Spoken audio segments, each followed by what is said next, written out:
Radio Karoual, le journal, présentation Yannick Somé. Bienvenue à cette autre édition de la Radio Karoual à la une ce soir. Dissolution des organes consulaires de la Chambre des métiers de l'artisanat du Burkina Faso. Décision du Conseil des ministres du mercredi. Lancement officiel de Faso Arzeka, c'était ce matin avec le Premier ministre, chef du gouvernement burkinabé. Réouverture du marché Sankariari qui desservit toute la région du Sahel, on en parle également dans ce journal. Et en toute fin d'édition, nous allons parler de la Ligue des champions européens. Bonsoir à tous et merci de suivre à chaque instant la Radio Karoual.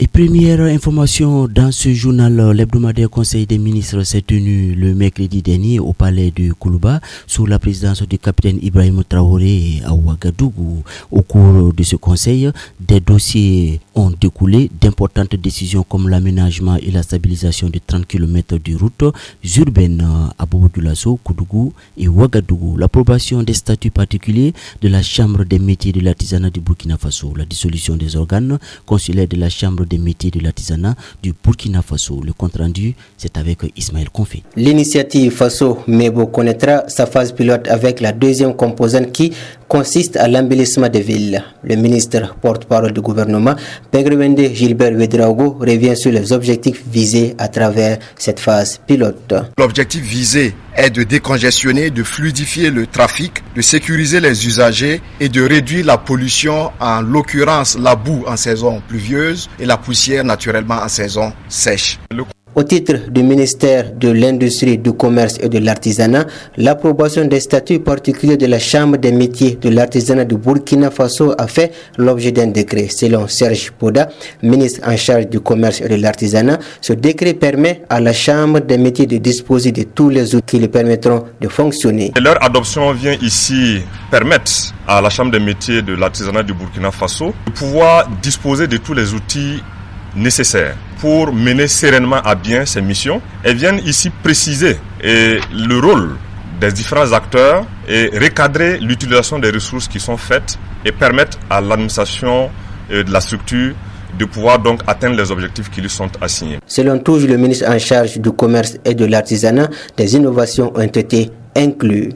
Entre autres innovations qui ont été consacrées, c'est la suppression de la relation hiérarchique qui existait entre le bureau consulaire et l'administration même de l'entité. En lieu et place de cette relation hiérarchique, il est désormais établi une relation fonctionnelle qui permet donc à l'administration de la Chambre des métiers de l'artisanat et à la Chambre consulaire de pouvoir avoir une relation forte dans le cadre donc de la mise en œuvre des missions confiées à l'entité. Il y a aussi la mise en place d'une assemblée générale et d'un conseil d'administration au sein desquels vont désormais siéger des représentants de l'administration publique.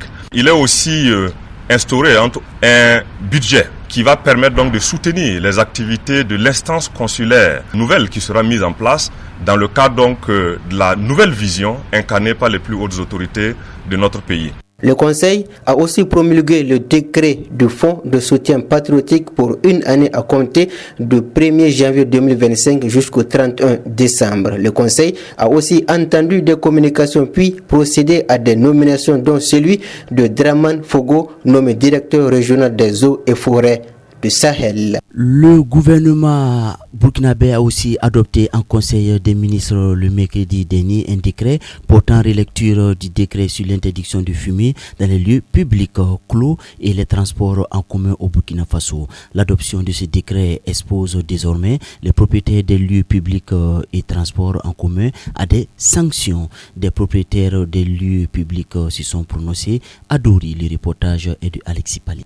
Depuis 2010, le Burkina Faso a adopté le décret de l'interdiction de fumer dans les lieux publics clos et les transports en commun au Burkina Faso. Une relecture effectuée lors du Conseil des ministres dernier prend en compte des insuffisances dont la prise en compte des propriétaires des lieux publics clos dans les sanctions. Aminata Palo, vendeuse de fruits et légumes, trouve cette mesure difficile. Nous, les commerçants, le client est roi. S'il vient, tu ne peux que lui dire un tel, on ne peut pas fumer dans les lieux publics. Et faire payer les propriétaires des lieux encore une amende, non, c'est exagéré. Youssoufa Gadiaga, employé de commerce, est mitigé concernant ce décret relu. La mesure est bonne. Mais souvent, le commerçant, il peut ne pas se rendre compte vite si ce n'est pas qu'il a entendu l'odeur de la cigarette avant d'interdire. Au cas où maintenant, il ne voit pas et on les sanctionne, vous voyez que ça aussi, c'est illégal.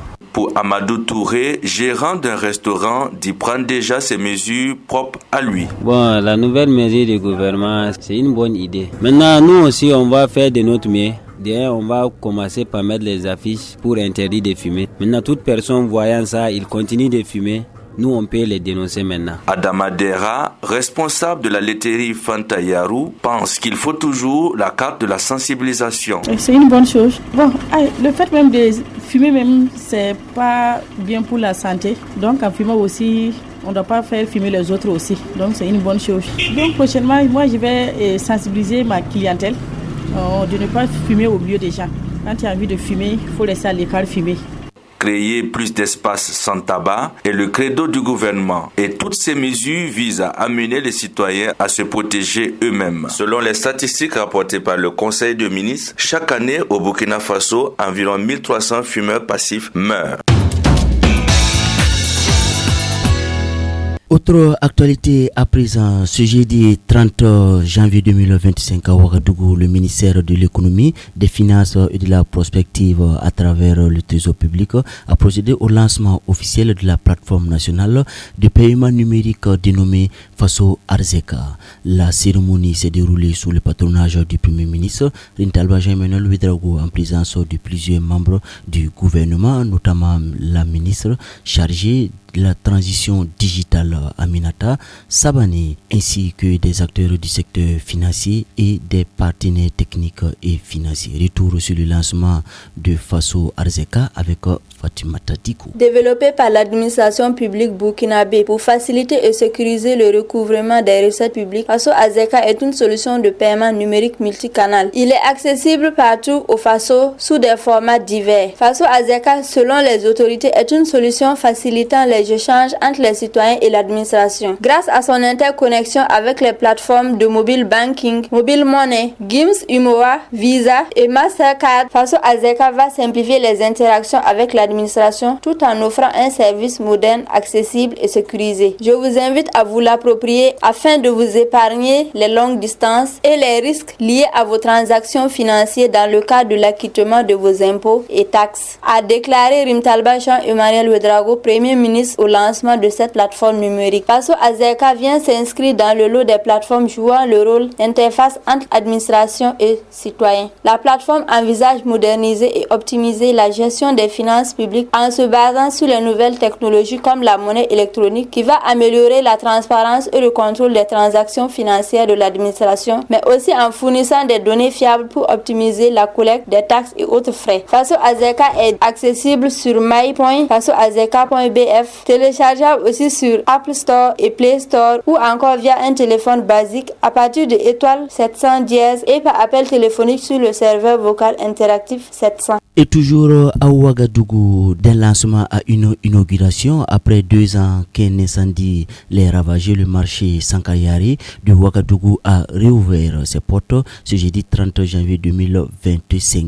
Une ouverture qui marque l'aboutissement d'un travail collectif, d'une résilience exemplaire et d'une volonté commune de tourner la page selon les autorités. Des précisions avec Jacondi Tendano. Le 29 janvier 2023, le marché Sankariari partait en fumée. 2 ans plus tard, il est reconstruit en tenant compte des aspects de sécurité et de modernisme. La reconstruction a nécessité plus de 2 milliards de francs CFA. Le marché Sankariari, version moderne, est divisé en 4 grands blocs contenant les 76 boutiques extérieures, 76 boutiques intérieures, 1197 échoppes, 70 magasins, 21 espaces pour condiments et 16 places pour bousserie. Le marché a 10 portes d'entrée en plus de la la principale. La sécurité sera assurée par la police. Sankariare dispose maintenant d'un poste de sécurité incendie. Le sol du marché est couvert par endroits par du pavé. Le ministre de l'économie et des finances, Aboubakar Nakanabo, présent à cette inauguration, a fait une faveur aux commerçants en autorisant une exonération de 1 mois pour accompagner leur résilience. Selon le directeur des équipements marchands Bruno Yeta, ce processus permettra aux commerçants d'accéder au marché pour y exercer leurs activités. Pour ces dons, les documents ont été égarés ou détruits lors de l'incendie. Il rassure de l'existence d'un fichier électronique permettant de retrouver les informations nécessaires. Foot, basket, handball, judo, cyclisme, le sport. Et on termine avec le sport.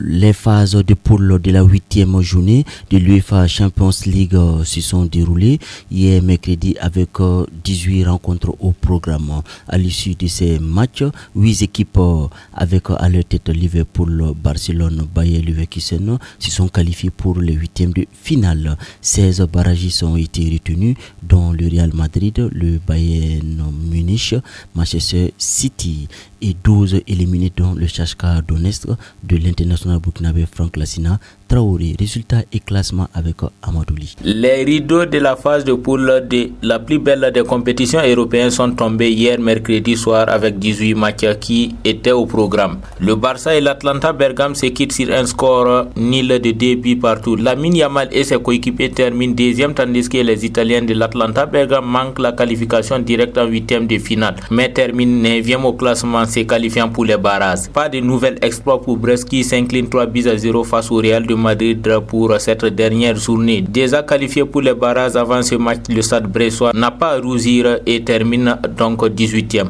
Le Real de Madrid termine 11e. Bayern Munich s'impose 3-1 contre Slava Bratislava, mais ce n'est pas suffisant pour les Bavarons d'intégrer le top 8 des qualifiés. Même score entre les Citizens de Pep Guardiola et Club Brugge. Et puis l'Atlético Madrid amené par un superbe Antoine Griezmann conduit Salzbourg à l'abattoir, score final 4-1. Le Paris Saint-Germain malmène les Allemands de Stuttgart 4-1 grâce à un triplé de Ousmane Dembélé et arrache ainsi la qualification pour les barrages. La veille d'âme tombe à domicile face à Benfica sur le score de 2-0, permettant ainsi aux Portugais de valider son ticket pour les barrages. Malgré sa défaite, Juventus se qualifie pour les barrages. Liverpool s'incline pour la première fois de la saison face à PSV Eindhoven 2-3. Même avec cette défaite, Liverpool termine premier de la phase de Ligue des Champions, obtenant 21 points sur les 24 possibles, et les Néerlandais terminent à la 14e place. Borussia Dortmund l'emporte 3-1 face aux Ukrainiens de Shakhtar Donetsk grâce à un doublé de Serhou Guirassy. Notons que le tirage des barrages est prévu pour le 31 janvier, même si chaque club connaît ses deux potentiels adversaires.